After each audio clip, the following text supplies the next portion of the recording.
Pemirsa, John Hartman telah tiba di Indonesia dan informasinya esok hari akan diumumkan atau diperkenalkan secara resmi sebagai nahkoda atau pelatih baru dari Timnas Indonesia. Pertanyaan berikutnya yang kemudian juga harus kita cari tahu jawabannya adalah informasi atau kabar mengenai sudah adanya nama beberapa kandidat yang bisa menjadi asisten pelatih lokal mendampingi John Hartman. Siapa saja kira-kira dan harus seperti apa sih asisten pelatih lokal yang nanti akan mendampingi John Hartman? Kita akan membahasnya bersama dengan dua orang narasumber yang sudah hadir di Apa Kabar Indonesia Malam. Hari ini ada Bung Nigara, wartawan senior bola tentunya. Bung Niga, apa kabar? Alhamdulillah. Alhamdulillah, selamat sehat malam Bung Niga. walafiat. Sehat walafiat. Dan juga ada mantan sama-sama merah kita. Sama-sama merah kita. Ini putih jadi merah putih. Untuk Indonesia jadi merah putih. Dan juga hadir bersama kita ada mantan pemain timnas tentunya Bung Peri Sandria. Bung Peri, apa kabar? Alhamdulillah. Alhamdulillah. Lagi kurang sehat. Oh, lagi kurang sehat, tapi tetap harus semangat untuk Indonesia. Jadi merah putih dia. Merah putih, betul. Bung Niga, untuk merah putih, untuk timnas Indonesia supaya menjadi tim yang kuat, siapa kira-kira kandidat yang terbaik sebagai calon asisten pelatih bagi John Hartman lokal? Ya, yang pertama barangkali calon asisten pelatih ini harus bisa berkesinambungan. Jadi dia harus bisa menyerap ilmu dengan baik dan dia harus punya modal yang baik juga gitu. Jadi saya kira PSSI pasti tahulah siapa yang akan PSSI pilih gitu. Tetapi menurut saya dia asisten pelatih ini juga harus bisa memberikan kontribusi yang jelas kepada John Hartman karena yang tahu kan dia nih pemain-pemain itu bukan John Hartman gitu. Tetapi meski demikian itu khusus pemain-pemain yang lokal ya. Untuk pemain-pemain yang diaspora itu saya kira ini nggak ada masalah gitu dengan persoalan itu. Jadi kalau ada beberapa nama saya ya pilih keinginan saya tapi belum tentu PSSI lah. Keinginan saya ya Nova Arianto gitu. Kenapa? Karena menurut saya dia punya visi yang baik, punya masa depan yang cukup baik juga. Bukan berarti yang lain nggak punya visi dan nggak punya masa depan. Ini soal pilihan, pilihan. Tapi kabarnya dia menolak. Kabarnya begitu. Nah, saya nggak tahu apa dasarnya. Masuk sebagai kandidat tapi menolak. Katanya begitu, katanya. Saya juga belum tahu. Jadi ini tadi Ferry Sandria yang ngasih bocoran gitu.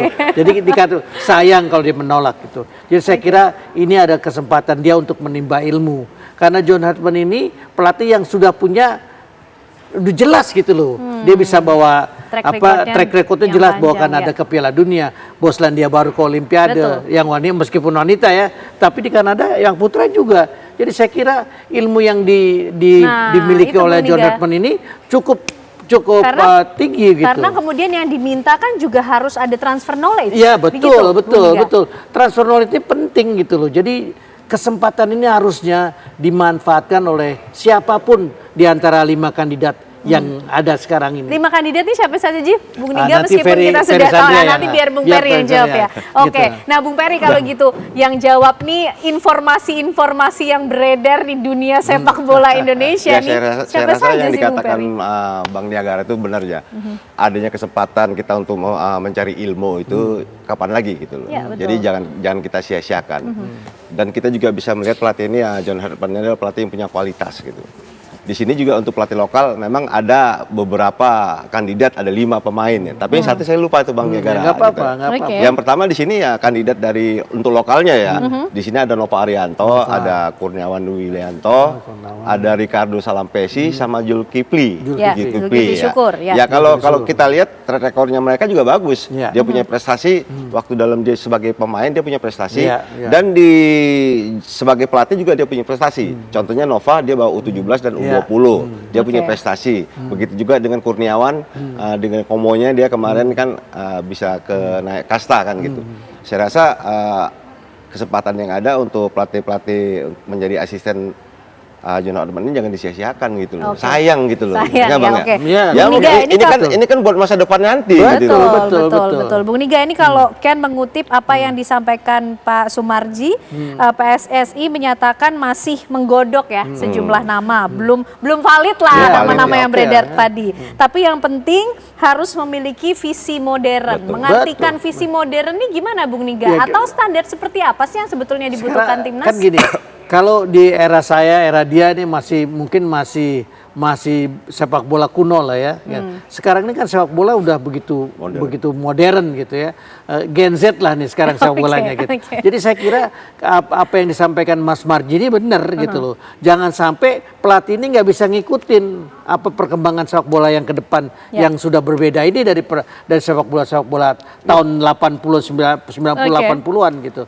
Jadi saya kira dari 4 nama tadi semua punya kapasitas. Cuma kalau tadi saya menyebut nama Nova karena pilihan saya, bukan berarti saya Kurniawan saya ngikutin kok. Bahkan saya ini wartawan satu-satunya wartawan yang ke Swiss ke tempat Kurniawan tinggal saya. Saya nganterin dia operasi tangannya keinjak itu kelingkingnya, saya nganterin operasi di Swiss. Gitu. Jadi saya kenal banget dengan Kurniawan gitu. Dengan yang lain sama juga meskipun secara selintas gitu. Tapi kembali nih soal pilihan. Nah, ini soal pilihan. Kenapa ya tadi itu Nova berhasil bawa tim U17 gitu ya. Dan ini kan harus meningkat terus gitu. Sebetulnya kalau saya sih kemarin Nova jangan dipindahkan ke U20, dia tetap di situ untuk mematangkan itu sehingga ada loh pergerakannya itu jelas gitu. Nah, tapi ini kan PSSI sekali lagi ini organisasi kan ya ada pengurusnya pasti lebih tahu lah untuk kenapa Nova diangkat menjadi pelatih U20, mereka punya perhitungan tersendiri lah. Sebagai wartawan saya melihatnya sayang harusnya dia tetap di situ gitu. Dan sekarang ini kesempatan buat Nova, buat Kurniawan, buat Ricardo Salampesi, buat Zulkifli Syukur. Ini kesempatan untuk bisa menimba ilmu. Ya saya seperti tadi ini siapa nama Dek? Ya jadi ini kesempatan untuk nimba ilmu gitu. Jangan gini. Indonesia sebetulnya pernah punya kerjasama dengan KNVB. Indonesia setiap tahun boleh mengirim pelatih, kalau saya nggak keliru ya, di era Pak Kardono itu 20 pelatih untuk belajar. Tapi nggak ada hasilnya. Kenapa permasalahannya? Pertanyaan menarik kenapa? Karena mereka nggak mempersiapkan diri untuk itu. Jadi datang ke sana ya sekedar datang aja. Nggak ada ilmu yang dia bawa itu ke sini. Karena nggak ada target juga gitu maksudnya. Nggak ada target, memang punya kerjasama aja gitu. Ini kan sayang, padahal KNVB pada saat itu sedang top-topnya gitu. Nah sekarang orangnya datang ke sini John Hartman nih, punya kualifikasi yang jelas. Kita jadi Pak Asisten, ini harus bisa. Ditahan dulu Bung Niga karena kayaknya seru banget nih kita ngebahas siapa kira-kira yang akan menjadi asisten pelatih lokal, termasuk kita pengen tahu masyarakat Indonesia pengennya asisten pelatih lokal yang seperti apa sih? Usai jeda kami hadirkan untuk Anda pemirsa. Ya pemirsa, siapa pelatih lokal incaran dari John Hartman? Ini yang kita bahas malam hari ini, tapi juga kita akan melihat kira-kira masyarakat Indonesia juga sudah punya kandidat untuk menjadi pertimbangan bagi John Hartman belum ya? Kami akan ajak Anda untuk mencari tahu bersama rekan kami, Vanessa Liu yang sudah berada di kawasan Menteng, Jakarta Pusat. Vanessa, silakan.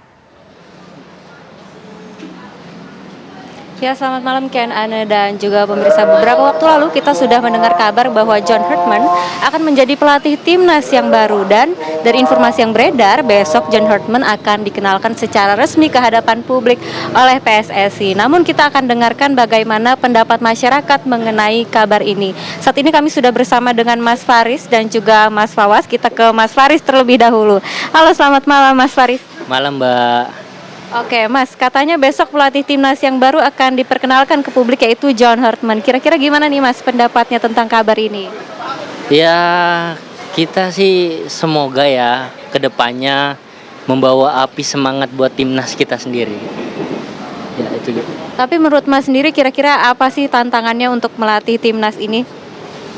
Ya karakter timnas ini kan berbeda-beda orangnya ya. Jadi semoga pelatih kita bisa bisa membawa dan semangat untuk timnas kita sendiri. Tapi optimis nggak Mas sama kepemimpinan John Hartman ke depannya? Yang saya dengar sih pernah bawa timnas Inggris dengan Kanada. Itu pernah dibawa ke Piala Dunia. Mungkin semoga ya, kita nggak akan tahu kalau belum dicoba. Semoga timnas kita bisa berhasil ke Piala Dunia nanti. Oke, selanjutnya kita tanya juga nih ke Mas Fawaz. Mas Fawaz, kira-kira optimis nggak nih dengan kepemimpinan John Hartman ke depannya? Ya, optimis dong. Kita juga harus optimis sama timnas kita sendiri kan. Harapannya mungkin untuk timnas ke depannya, Mas?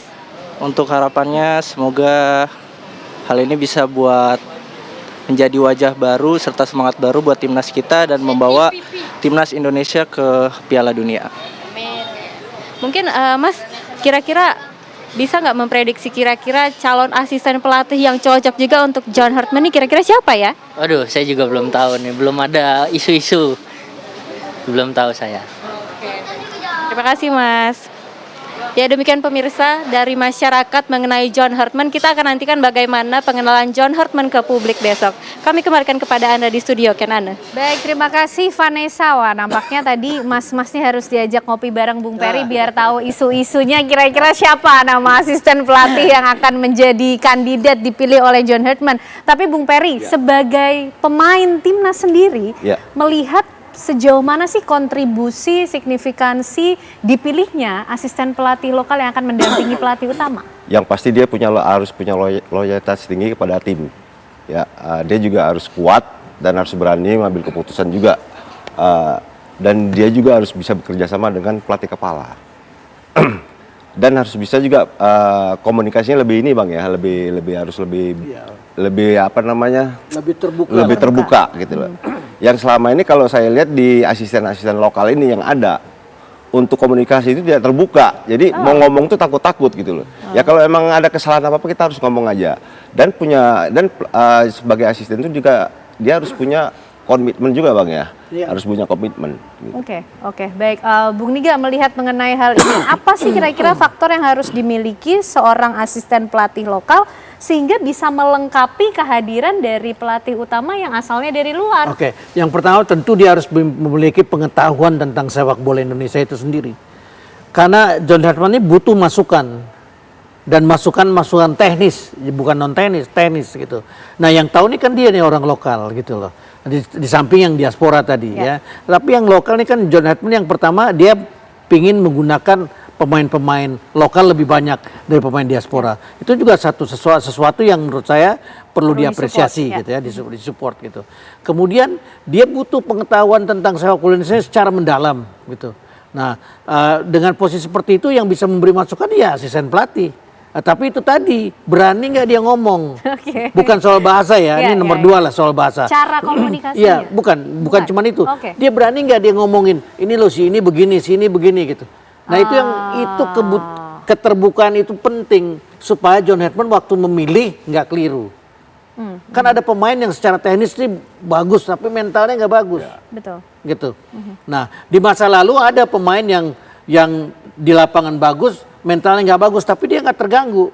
Tapi ada juga pemain yang bagus bener di lapangan, mentalnya nggak bagus, akhirnya jadi hancur. Gitu. Saya contoh gini, ada pemain saya nggak sebut namanya lah. Datang ke satu negara dia bisa hilang, tapi waktu main, wow luar biasa gitu loh. Jadi mental yang seperti itu kan sebetulnya nggak baik nih karena dia hilang nih gitu. Tapi waktu main dibutuhkan dia bisa gitu. Nah si asisten pelatihnya bisa memberitahu ini si ini kebiasaannya ini kayak gini, ini seperti ini kayak gitu, supaya pelatih itu paham gitu loh. Jangan dia ngambil keputusan yang bertolak belakang gitu. Ini juga yang contoh yang paling konkret lah misalnya. Bagaimana Sintayong itu bisa meresapi apa keinginan supporter itu bisa diresapi oleh dia gitu. Nah, meskipun tentu saja ya saya mengkritik lah, otokritik buat Sintayong. Iklannya banyak bener gitu loh. Jadi itu juga jadi sesuatu. Nah John Hartman ini janganlah diganggu oleh produsen udah janganlah gitu loh. Jangan diganggu itu karena nanti dia berpikirnya ya nggak fokus gitu. Nah, dan yang saya dengar ini juga jadi catatan utama buat saya. Dia akan bawa keluarganya ke Indonesia. Artinya apa yang bisa kita harapkan? Artinya dia menetap di sini. Sementara yang lain kan sama Sintayong bawa keluarga ke sini. Gitu loh. Nah, pelatih yang dipilih yang ada lain kayak Patrick Kluivert lah, kan nggak sopan dia. Masa udah selesai kalah gitu kabur. pergi aja nggak ada say goodbye-nya sama sekali kan. Padahal ketika datang begitu datang, wah dia gitu. Ya maksud saya dengan posisi seperti John Hartman ini, keinginan dia untuk menyatu dengan sepak bola Indonesia, dengan masyarakat Indonesia sudah udah jadi catatan sendiri. Yang kedua, saya dengar juga dia mulai belajar bahasa Indonesia. Nah ini mengingatkan saya 2 pelatih nih. Pertama Tony Poganik, waktu datang ke Kemayoran disambut oleh Pak Maladi sebagai ketua PSSI dan Menteri Olahraga waktu itu. Pak Maladi mengatakan, good evening Mr. Poganik. Selamat malam Pak Maladi. Kaget Pak Maladi. Loh kok dia bisa? Dia bilang, saya bisa berbahasa Indonesia meskipun terbata-bata. Atau Anatoly Polosin yang berhasil membawa medali SEA Games ya tahun 91 ya. 91. Nah, dia datang dengan buta sekali bahasa Indonesia, tapi kemudian dia belajar. Asistennya orang Soviet waktu itu, tetapi dia punya asisten lokal yang memberitahu fisik pemain Indonesia ini lemah. Makanya Anatoly Polosin itu melatih pagi itu pasti fisik. Dan waktu itu juga Bang, asisten pelatihnya Bang Danur Windo. Iya, makanya Danur Windo memberi masukan. Dan Anatoly Polosin nggak ragu untuk bicara dengan wartawan. Kadang-kadang kita dipanggil untuk memberi masukan-masukan. Jadi pola-pola seperti itu, Bung Peri, yang kemudian sebetulnya diinginkan oleh pelatih timnas antara asisten pelatih lokal dengan pelatih utamanya. Ya memang harus pelatih lokal ini lebih berani. Bukannya pelatih dari luar itu harus bicara dengan asisten. Asistennya harus lebih berani memberikan informasi-informasi. Contohnya seperti karakter si pemain ini, si A karakter ini begini, si B begini. Jadi dia nanti tidak ada salah paham nanti ke depannya, nggak ada salah paham. Jadi dia tahu, oh ini benar kata si asisten. Jadi memang harus dibutuhkan komunikasi. Jadi jangan takut-takut. Jadi begini, yang ada sekarang sepak bola di liga ini yang saya lihat, asisten itu kadang-kadang banyak kayaknya kayak dilecehkan sama pemain apa. Itu kan karena dia tidak punya prinsip gitu loh. Jadi harus punya otoritas juga. Harus punya, karena dia kan seorang asisten. Kan untuk menyampaikan ke pelatih. Ya kalau memang pemain ini berani dengan asisten kan itu udah nggak wajar gitu. Oke. Gimana Bung? Jadi kalau pelatih itu kena masalah, misalnya protes dapat kartu merah, kan asisten tuh yang disuruh. Ya kalau asisten nggak punya karisma untuk bisa mimpin, ya pemainnya hancur. Meskipun dia asisten pelatih, tapi harus punya prinsip, karisma, otoritas untuk juga. Itu harus bisa bicara. Begini loh, kasih masukan yang betul. Jangan sampai yes man aja. Oh kata pelatih gini, yes coach. Seringnya begitu kah Bung Peri? Hancur lah. Kebanyakan. Jadi kebanyakan tuh asisten tuh disetir sama pemain, gitu kebanyakan. Justru seperti itu. Jadi kadang-kadang pemain ini punya sifat jelek, suka mengancam, awas kamu ngomong sama pelatih. Jadi asistennya udah takut dulu. Sebenarnya asistennya harus berani gitu loh. Karena kan ini kepentingan buat tim, bukan kepentingan buat pribadi gitu loh. Bung Peri, kira-kira kalau disuruh memberikan saran lah, 5 nama yang patut diperhitungkan sebagai asisten pelatih lokal. Kalau saya terus terang, saya pilih Nova. Karena dari 5 tinggal 1 ya, Nova nih. Karena gini, saya pernah satu tim di Pelita Bandung sama dia. Saya suka sama dia itu orangnya itu pengen mau belajar. Yang kedua, sifat disiplin itu seperti bapaknya. Dan orangnya itu memang benar-benar mau maju gitu loh. Tapi punya tekad yang kuat. Tapi juga ada selentingan juga yang itu jangan usah dipikir-pikirin gitu. Kalau dia mau belajar ke depannya mau lebih banyak belajar, ini kesempatan lah gitu lah ya. Jangan sia-siakan. Bung Niga singkat, Nova Arianto juga yang harus diperhitungkan kan dari awal saya bilang kalau saya boleh memilih, saya milihnya Nova. Kenapa? Ya itu tadi, dia punya tekad, punya keinginan yang sangat besar dan punya darah kepelatihan dari ayahnya Sartono Anwar, dan saya tahu anak ini kayak apa begitu. Itu yang paling penting gitu. Siapa Bung Niga yang nanti akan memegang kunci memilih ini? Apakah PSSI, John Hartman yang akan memilih sendiri mana chemistry-nya kuat, atau pelatih atau harusnya John Hartman. Kenapa? Karena dia yang bisa oh ini bisa gua ajak kompromi, ini bisa gua ajak diskusi. Kan itu yang paling penting. Jadi kalau dalam Gitu. tim Mbak soal teknik kepemimpinan itu memang pelatih kepala itu lebih berkuasa daripada PSSI. Ya, pasti. Harusnya. Karena ini kan stafnya dia. Oke, Begitu. baik, kita tunggu apakah Senin nanti akan resmi diperkenalkan John Herdman kepada publik termasuk asisten Ya. pelatih lokalnya. Kita Insya tunggu Allah. esok hari. Terima kasih Bung Niga, terima kasih Bung Sama-sama, Peri malam Mbak hari ini luar biasa perbincangan kita sangat menarik mengenai nasib harapan baru untuk timnas Indonesia. Dan perbincangan tadi pemirsa sekaligus mengakhiri kebersamaan kita di Apa Kabar Indonesia Malam. Saya Kenan.